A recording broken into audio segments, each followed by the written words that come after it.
Maayong adlaw, mga igsoon. Salamat sa Dios nga niining adlaw, aniya na usab kita magapadayon sa pagtuon sa iyang pulong diya sa unang Timoteo. O ang tekstong atong isgutan karon diya sa unang Timoteo kapitulo 5, bersikulo 19 ngadto sa 25. Lahi na usab nga mga mahinungdanon nga mga pagtulunan nga atong makutlo gikan mismo sa atong pagtuon karon sa pulong sa Dios o mabungahon kini alang sa tagsa-tagsa nato ka kinabuhi isip nasunod ta kang Hesus nga napata dinhi sa kalibutan. Salamat sa Ginoo mga igsoon sa iyang grasya ug pagkamayo sa atong kinabuhi kay kanunay gid siyang matinumanon o matinud-anon sa iyang gugma isip amahan nga ni kanato. Karon isgutan nato ang mga balikon. Sa miaging episode nagtuon kita mahitungod sa katungod sa mga pangulo nga makadawat og suhol para sa ilang hago. Atong nahimbawan mga igsoon nga naay katungod ang tanan nga mga magwawali katong kahago gyud, mga misyonero ug mga pangulo nga makadawat og suhol tungod sa ilang paghago sa pagpangulo ug pagwali sa pulong sa Dios. Ato usab nga nahimbawan nga ang ubang mga pangulo wala man sila maningil og suhol kay gapangita sila sa ilang kaugalingong mga kinahanglanon.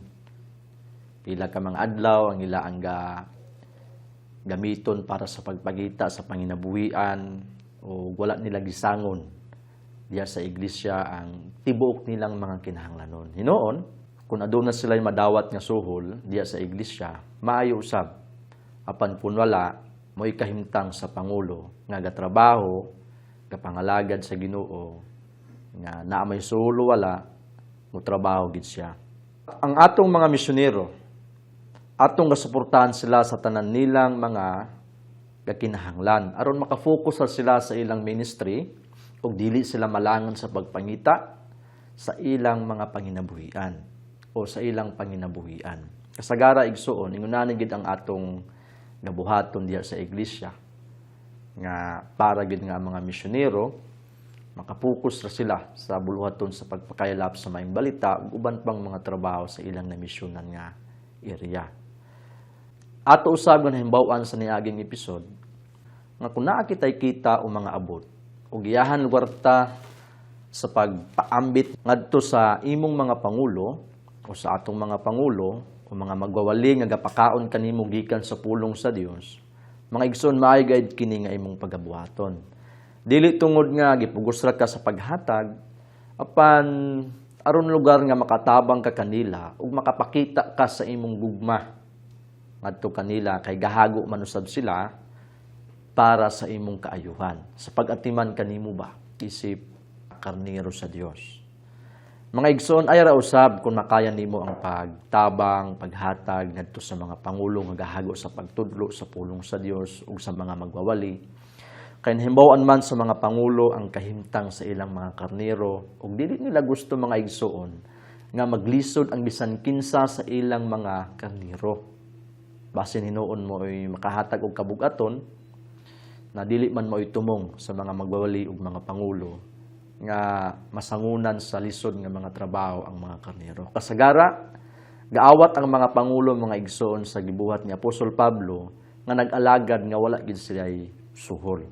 Voluntaryo nga nangalagad ug nagasuporta sa iyang kaugalingon para mabuhi ug makapamuhat sa buluhaton nga gitugyan ni Hesus ngadto kaniya. Inguna na usab ang trabaho ug tinguha sa mga pangulo. Kung makapanalangin kita sa atong mga magwawali pananglitan, makapasamot sa ilang pagdagan ug sa ilang espirituhanong pagpakigubat ug sa ilang pag-alagad alang sa atong Ginoong Hesus ug pinaagi niini makatubo ug makaisbog ang gingharian ni Hesus dinhi sa kalibutan pinaagi sa atong pagtabang ngadto sa mga magwali. Makaharnat sila ba? Sa dili pa kita mga igsoon mo padayon sa pagtuon sa unang Timoteo, naasa kita'y basahon nga mga bersikulo nga makadasig sa atong mga pangulo ug mga magwawali sa ilang trabaho. Busa kung pangulo ka o magwawali, tipigi kining mga tudlo sa imong kasing-kasing ug pamalandunga kini og maayo mga igsoon. Basahon nato ang unang Pedro, Kapitulo 5, versikulo 1, ngadto sa 4. Sumala diri. Kaninyo nga mga pangulo sa simbahan. Ako, ingon nga pangulo usab sama kaninyo, ug saksi sa mga pag-antos ni Kristo ug mag-aambit sa himaya nga ipadayag unya. Sa ato pa, si Apostol Pedro ang nagsulat niini ug iya kining gi-address ngadto sa mga pangulo diya sa simbahan. Ug atong himbawan mga igsoon nga dili lang kay Apostol si Pedro apan gisgutan niya ang iyang kaugalingon dinhi niini nga bersikulo nga usa-usab siya ka pangulo. Ug naa siya importante kaayo nga gipakasayod, gipahibalo diya sa balaang kasulatan nga sulat ni Apostol Pedro ngadto sa mga pangulo. Ug nakabalo kita nga si Pedro mga igsoon taas ang iyang kasinatian sa pag-uban-uban kang Hesukristo sa panahon nga naa pa si Hesus ato sa kalibutan. Ug nakasaksi gyud si Pedro sa mahitungod sa mga pag-antos ni Kristo hangtod sa iyang kamatayon diya sa krus ug hangtod gani sa pagkabanhaw ni Hesus. Ug gipasabot pa gid ni Pedro mga igsuon nga ang mga pangulo mag-aambit sa himaya. So buot ipasabot nga kini nga himaya usa kini ka dakong suhol nga ihatag ni Hesus ngadto sa mga pangulo nga gahagok yun. Ug tungod niini mga igsuon adunay hangyo ni Pedro ngadto sa mga pangulo diya sa simbahan. Magpadayon ta sa pagbasa, sumala diri. Naghangyo kaninyo nga alimahan ninyo pag-ayo ang katawhan nga gitugyan sa Dios kaninyo. Atiman na sila dili tungod kay gipugos kamo kun dili tungod kay inyo gayong kabubuton sumala sa ipabuhat sa Dios kaninyo. Pagtrabaho kamo dili tungod sa suhol lamang kun dili tungod gayon sa tinguha sa pag-alagad. Pinakamaayo kaayo mga igsuon nga hangyo nga maoy buhaton sa mga pangulo diha sa iglesia. Ang unang hangyo nga alimahan sa mga pangulo ang katawhan sa Dios nga gitugyan ngadto kanila. Ikaduwa atimanon ang mga katawhan sa Dios, ang mga karnero nga gitugyan ngadto sa mga pangulo. Sa ato pa kinahanglan gyud nga ang mga pangulo maantigo sa pagbuhat sa buluhaton sa trabaho, sa ilang katungdanan, sa pagtrabaho, sa pag-alima o pag-atiman sa mga katawhan sa Dios kay ila kining trabaho. Ug aduna pay usa ka hangyo mga igsuon.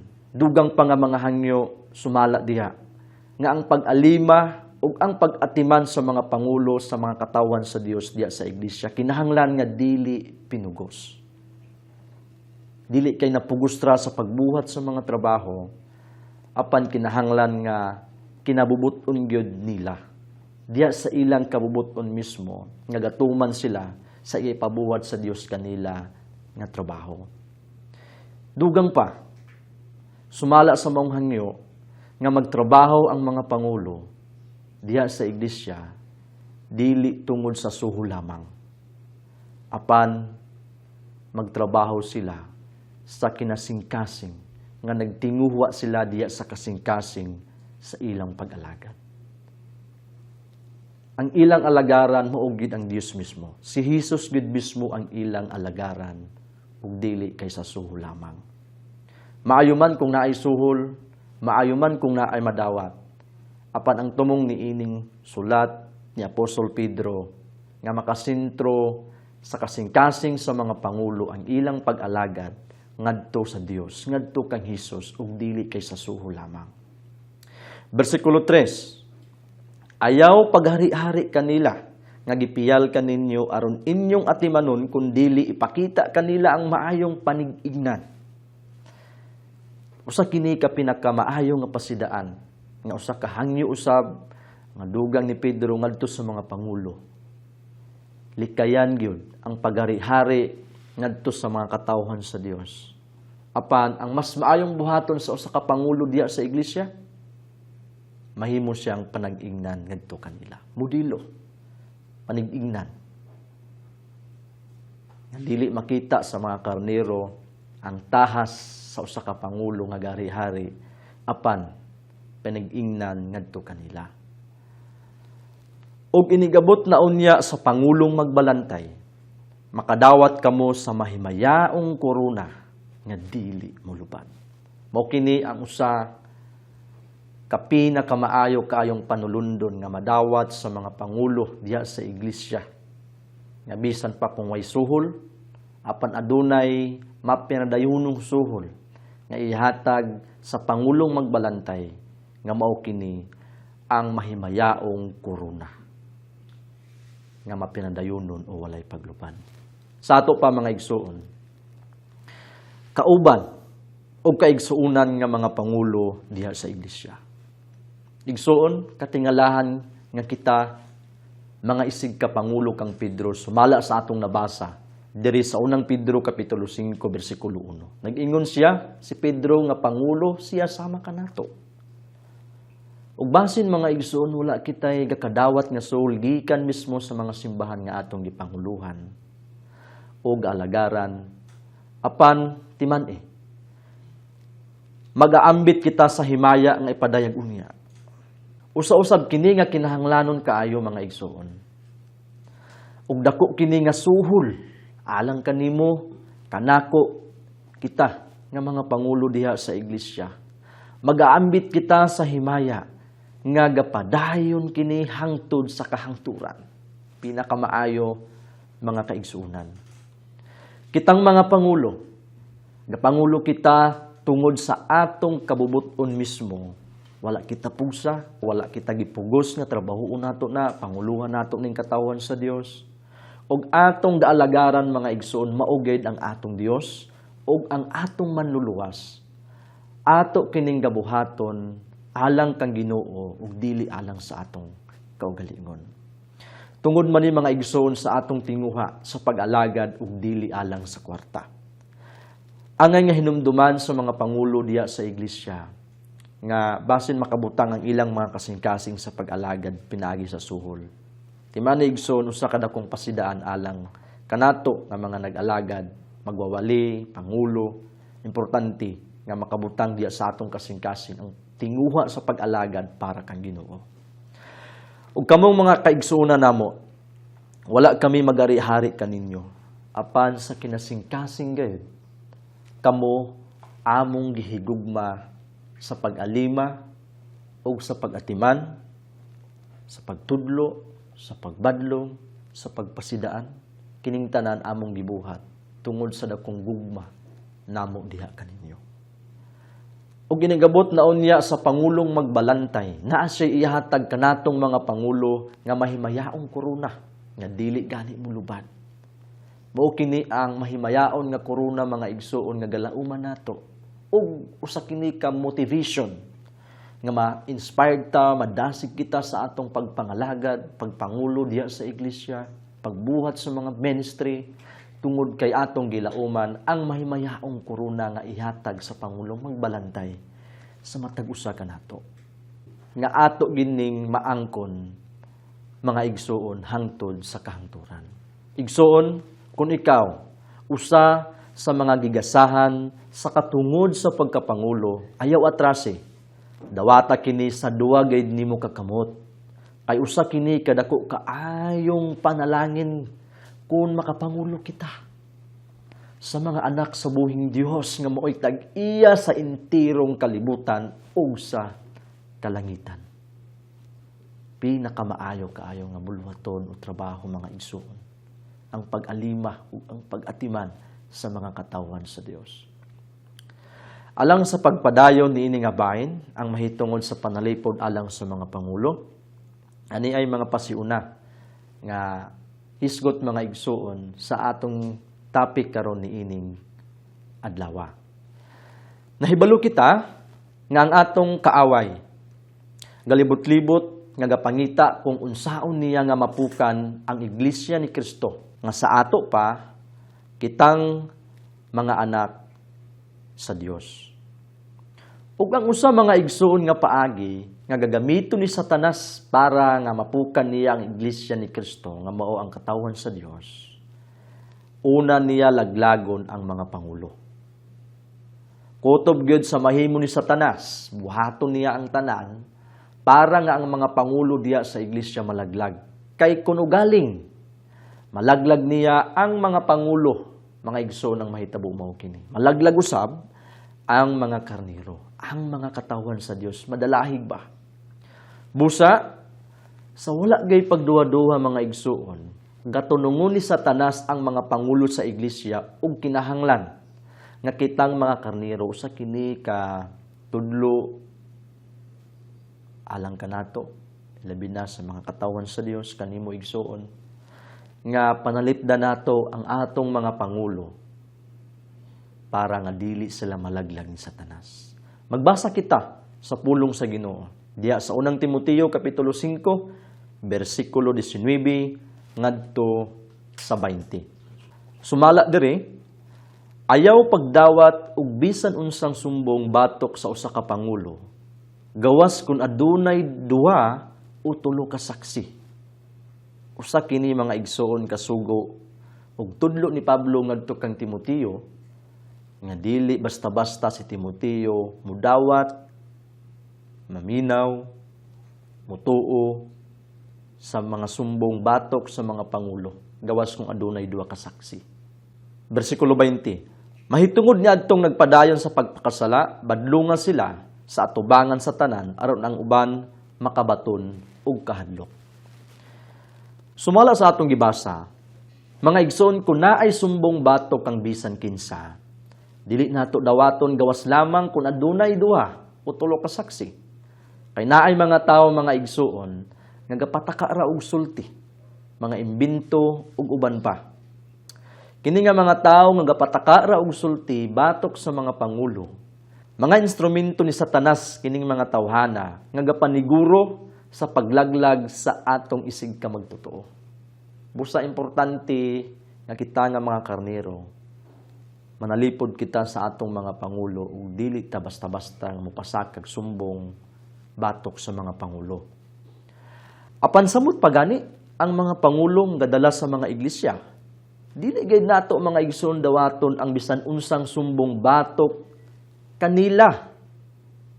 Kung walay duwa o tulo ka mga saksi nga makapamatuod sa maong sayop o sala sa mga pangulo. Kinahanglan mga igsoon nga atong panalipdan ang atong mga pangulo diha sa iglesia. Ug dili nato tugutan nga malaglag ni Satanas ang mga pangulo diha sa iglesia. Bisan gani mismo si Ginoo nga Hesus, adunay nag-ingon nga palahubog kuno ug palakaon ug sakop kuno ni Satanas. Apan mga igsoon, mga bakak ra kining tanan nga gaisumbong batok kang Hesus para lang gyud nga madagmalan o madaot si Hesus sa iyang pagkadios. Si Esteban usab gitumu-tumuan ug gipatay gani pinaagi sa pagbato kaniya tungod niadtong mga tumu-tumo o sumbong bato kaniya. Si Pablo usab sulod sa tibuok niyang ministry, daghan ang iyang naagihan nga mga bakak nga gaisumbong bato kaniya mga igsoon. Kay gikontra siya pag-ayo ni Satanas. Sobra kaayo mga igsoon ang mga gipasakang sumbong bato kang Pablo. O pasiklase gani nga mga opisyal ang iyang gakautubang o pasiklase usab ang gakadungog ni Pablo nga mga sumbong batok kaniya nga dili gani mapamatud-an nga kining tanan trabaho ni Satanas. Busa, makasiguro kita mga igsoon nga masumbungan usab ang atong mga pangulo ug mga bakak na agyod. Dili gyud kalikayan nga gakasumbungan ang mga pangulo diha sa iglesia sa mga bakak apan gawas lamang kung adunay duwa o tulo ka mga saksi nga makapamatuod niini. Apan kung walay makapamatuod, ibaliwala ra nato kini mga igsoon kadtong mga sumbong batok sa atong mga pangulo dili nato paminahon. Apan kung adunay pangulo sa atong mga iglesia nga madalinas ngadto sa sala ug mapamatud-an kini, kinahanglan mga igsoon nga makaatubang gid siya panahon sa panimbahon ug basin gani matangtang siya gikan sa iyang katungdanan. Ilabi na kung kadto nga pangulo dili maginulsol, siguro gyud matangtang siya sa iyang katungdanan. Kung adunay sala nga parisan og paginulsol mga igsuon, maayo kayo kini. Apan kung adunay sala og dili maginulsol ang nakasala, dako kini nga problema nga makahatag diya sa iglesia. Basin gani maguliyag ang tibuok nga katawan sa Dios tungod niini. Kung naay pangulo nga gapakasalaay, kinahanglan nga dili pasagdan. Dili kay normal lang, dili kay pauyun-uyunan lang, igsuon, disiplinahon siya. Aron mahadlok ang ubang mga pangulo ug aron mahimbawan sa tanan nga gapaningil ang Ginoo ug pagkabalaan gikan sa iyang gipapangulo diha sa iglesia. Kay sila mga igsuon, mga modelo manggod alang sa tanang mga magtotoo. Gusto gid sa Ginoo nga ang mga pangulo magkinabuhi diya sa pagkabalaan ba. Kung tugutan ang mga pangulo sa pagpakasala, ilabi na kung serious nga mga sala, ang mga karnero, mga igsoon, mahitabo nga muawat gid sila. Muawat sila sa sala sa maong pangulo. Ug malaglag ang tibuok nga iglesia, ug malaglag usab ang mga wala maluwas. Kay dili man sila makabig tungod sa dautan nga mga testigos sa mga pangulo nga gapakasalaay. Busa mas maayo nga dili gid ipaka-normal diya sa iglesia ang pagpakasalaay sa mga pangulo apan kinahanglan nga disiplinahon ug atimanon. Kung makasala ang mga pangulo, dili mahimo mga igsuon nga tabunan lamang ug itago ang ilang mga sala. Apan kinahanglan nga ipahayag panahon sa pagsimba ug badlungon kini atubangan sa tanan para mahadlok ang uban. Nag-ingon ang Dios mga igsoon nga kung disiplinahon nato ang mga pangulo nga makasala, mahadlok gayud ang uban ug mabantayan nila ang ilang kaugalingon nga dili sila makabuhat usab adto nga sala. Ug dili gasunod-sunod nga ang mga pangulo gaawat sa pagpakasala ug ang mga karnero usab. Kay kung naay disiplina ang mga karnero ug bisan ang uban nga mga pangulo, maka baton sila kahadlok diha sa Dios. Mga igsuon, ang atong pagkahadlok sa Dios hilti kaayo. Makahilti sa atong pagpangalagad, sa atong pagsunod diha sa Ginoo. Gani pa, gaingon ng Dios nga ang pagtahod ug ang pagkahadlok kaniya mao'y sinugdanan sa kaalam. Kay sinugdanan kini sa atong pagtugyan ngadto kang Ginoo sa atong mga kinabuhi. Pinaagi sa pagbaton ug pagkahadlok sa iya. Mga igsoon, dili hinuon kini gapasabot nga gakahadlok kita nga mawala ang atong kaluwasan. Apan kahadlok kini nga basin disiplinahon kita sa Dios. Makamatngon ta sa atong kaugalingon nga dili kita magbuwat ani kay naagi disiplina na idapat sa Ginoo. Ug basin mapakaulawan gani kita sa atubangan sa atong mga igsuon kung gasupa kita kaniya. Musupa kita sa Dios. Busa importante kaayo igsuon ang pagdisiplina. Isip review, balikon sa nato ang pipila ka mga puntong atong diskutan. Gitunan nato ngang mga pangulo angayan sila og dubli nga pagtahod ug dubli nga suhol tungod sa ilang hago ug sa ilang ministry. Panahon nga iguon nilang sa tanas mga igsoon ang mga atong pangulo. Naay gihatag sa Ginoo nga panalipod nga mao ang dili pwede dawaton ang bisan unsang sumbong batok kanila gawas lamang kung adunay duha o tulo ka mga saksi. Mao kini ang panalipod alang sa mga pangulo nga dili basta-basta nga modawat og mga sumbong batok sa mga pangulo. Timan nato na. Ang kada usa sa mga pangulo kinahanglan nga mulakaw diha sa kahayag uban sa pagkahadlok sa Dios. Kay kun dili mga igsuon, padulong siya sa panahon nga makaatubang sa kadaghanan ug mabadlong atubangan sa tanang mga igsuon. Kung adunay pangulo nga makasala og seryosong nga sala, ug imo kining nahimbaw-an. Apan gakataha ka sa pagpahayag niini ngadto kaniya ug gapakahilom ra ka. Unsa ka ang mapaingnan niini? Sa imong unahuna mga igsoon. Sa inyong unahuna. Basin mao kini ang kahimtang ni Timoteo. Kay murag tahaan siya ug nagahadlok si Timoteo ba? Unsay tugon sa Ginoo ngadto sa mga magtotoo nga dili makaako sa pagsumbong sa ilang nakita nga sala sa usa ka pangulo? Unsa ganito? Basahon nato ang unang Timoteo kapitulo 5, bersikulo 21 ngadto sa 22. Sa atubangan sa Dios ug ni Kristo Jesus ug sa pinili nga mga anghel, ako magtugon kanimo sa pagbantay ni ining mga butangas sa walay pagpalabi, dili magbuhat pinaagi sa pagdapig, ayaw pagdali sa pagpandong sa mga kamot, umuambit sa mga sala sa uban, pagputli sa imong kaugalingon. Pinakamaayo kaayo nga sugo o tudlo ni Pablo ngadto kang Timoteo mga igsuon.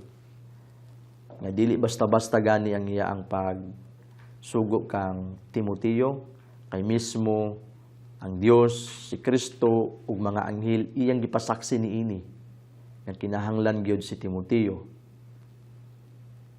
muatiman siya, mualima siya sa mga karnero sa walay pagpalabi o pagdapig-dapig. Sa ato pa, gipasaksi ni Pablo ang Dios mismo, si Kristo Jesus ug ang mga pinili nga mga anghel niining gisugo niya kang Timoteo nga kun adunay makasala nga pangulo kinahanglan badlungon siya sa atubangan sa tanan. Dili kini tiyaw-tiyaw nga sugo mga igsoon ni Pablo kang Timoteo, apan gitugon niya sa pagbantay niining mga butanga sa walay pagpalabi ug pagdapig. Kinahanglan nga tumanon gayud kini ni Timoteo ug bisan kita kinahanglan mga igsoon nga tumanon usab nato kini. Kung pananglitan mga igsoon naay mga pangulo nga manapaw o nahimbaw-an nato nga nakasala, dili mahimong nga igo ra kita musulti nga pinangga ko kadtong pangulo ug ako pagayong parinti. Dili na ako isumbong. Mga igsoon dili nato na buhaton. Gimando ni Pablo nga kung adunay pangulo nga gapakasala, kinahanglan gayud nga ipaatubang sa tanan ug kinahanglan nga disiplinahon diya sa iglesia. Ug gibawal pa ni Pablo mga igsoon ang pagdali pagpandong sa tao ngadto sa pagkapangulo ba.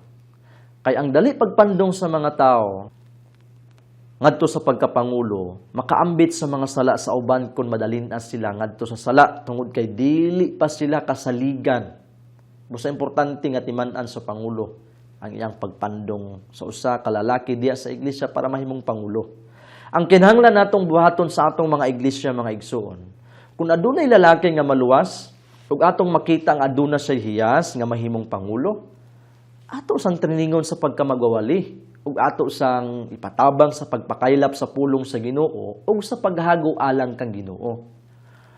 Ug paglabay sa pipila ka mga tuig sa iyang pagwali ug atong makita nga kasaligan siya ug aduna siya'y gusto nga mahimong pangulo diya sa iglesia, igsoon walay duwa-duwa, ato siyang hanggaton, isip trini nga pangulo ug atong agakon.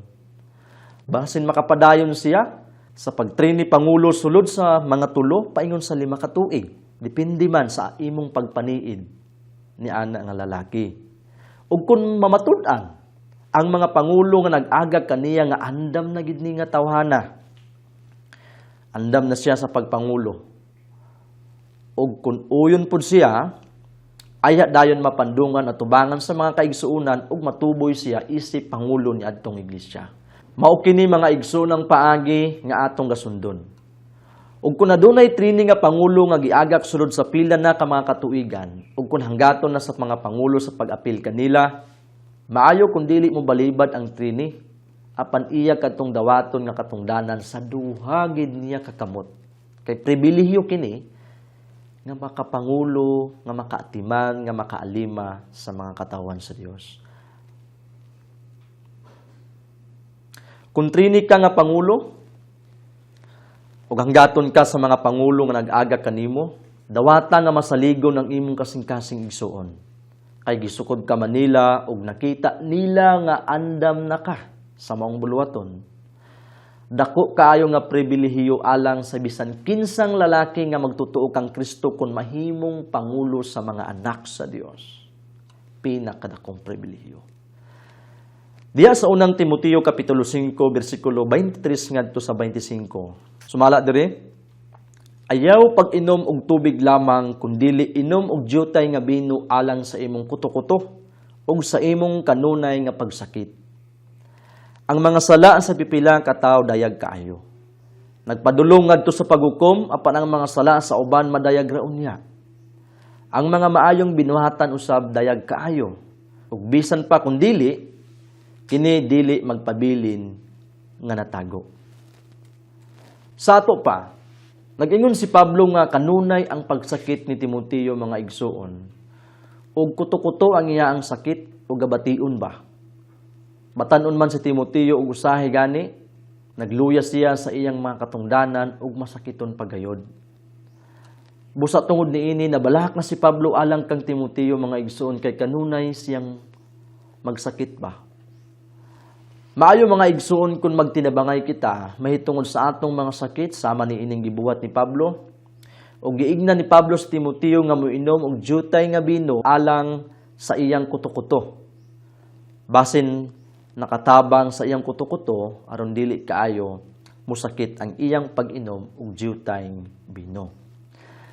Bisan karong panahona, naay mga doktor sama sa doktor sa kasing-kasing o sa ato pa mga cardiologist nga gatabang usahay sa ilang pasyente sa pag-inom og diutay nga bino alang sa ilang sakit kay makatabang usab kini. Mga igsoon, makatabang ang diutay nga bino sa ubang mga sakit. Pero naay parte sa atong mga lawas nga dili pwede nga kanunay mag-inom og bino ang usa ka tawo kay dili man mo'y makatambal pod. Og mga igsoon, atong hunahunaon lang nga gitambag ni Pablo ngadto kang Timoteo ang pag-inom og diutay ra nga bino para nga tambal sa iyang kuto-kuto kay masakiton lagi si Timoteo. Pero dili advisable diya sa pulong sa Dios nga ang mga magtutuo o ang mga pangulo mag-inuma nga magpasubra. Dili man, mas maayo gani nga likayan gyud ang pag-inom ug ilimnong makahubog. Timan-an nato mga igsoon nga wala sultihi ni Pablo si Timoteo nga mainom siya og tanduay o sa ubang isog nga mga ilumnon umang hubog dayon. Iyang gisulti igsuon nga moinom ra si Timoteo og diutay ra nga bino ug dili na malapas pa anang daghan nga pag-inom sa ilimnong makahubog.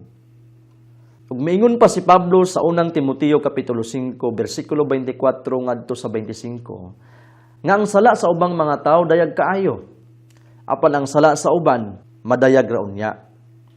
Kay batid sila sa pagtago sa ilang sala naagay mga tawo bisan karnero, batid kayo mutago sa sala. Apan mabutyag ra gyapon sa unahan. Busa, kinahanglan nga kahadlukan nato ang Dios. Importante gid kaayo kini ug undangan nato ang pagbuhat og sala ug maglakaw ra kita uban kang Hesus diha sa kahayag. Igsuon timan-an nato na. Ug sama usab nga paagi ang maayong binuhatan sa ubang mga magtutuo. Dayag kaayo, apan ang uban, tungod sa kahinay sa ilang espirituhanong pagtubo sa ilang pagsunod sa Ginoo. Dili pa klaro ang ilang maayong binuhatan. Apan mabutyag ra gyapon sa unahan, kay dili kini pwede nga magpabilin nga natago nga mga sala. Adunay pinakamaayo kaayo mga igsoon nga memory verse, nga mauni atong daladalahon hangtod sa atong kamatayon o pagbalik sa Ginoo, sa atong pagkinabuhi, paglakaw diha kang Hesus. O kini nga memory verse atong mabasa diha sa Panultihon kapitulo 9 bersikulo 10. Sumala diri. Ang pagkahadlok sa Ginoo maoy sinugdan sa kaalam, ug ang pagkaila kaniya nga balaan mao ang pagsabot. Importante kaayo ni igsoon nga atong ma-recite gani sa atong personal mismo nga kinabuhi aron kanunay natong mahinumduman ang pulong sa Ginoo nga importante ang pagkahadlok diha kaniya. Kay pinaagi sa atong pagkahadlok diha sa Ginoo, mao kini ang sinugdan sa kaalam sa atong pagkinabuhi uban sa pagtuman sa iyang kabubuton ug mga sugo ug mga tudlo nga makita diya sa atong kinabuhi ang iyang pagkabalaan ug pinaagi ni ana masabtan nato mga igsuon nga ang Dios balaan siya ug gusto niya nga kita maglakaw kaniya diha sa kahayag kauban kang Hesukristo. Salamat kaayo sa atong pagpaminaw niini nga adlaw ug ang Dios magapanalangin sa iyong pulong nga atong gitun-an karon diha sa matag usa kanato nga atong madaladala sa matag karon ug unya sa atong pagkinabuhi ug paglakaw nato dinhi sa kalibutan kauban kang Hesus diha sa kahayag. Salamat mga igsuon ug maayong adlaw.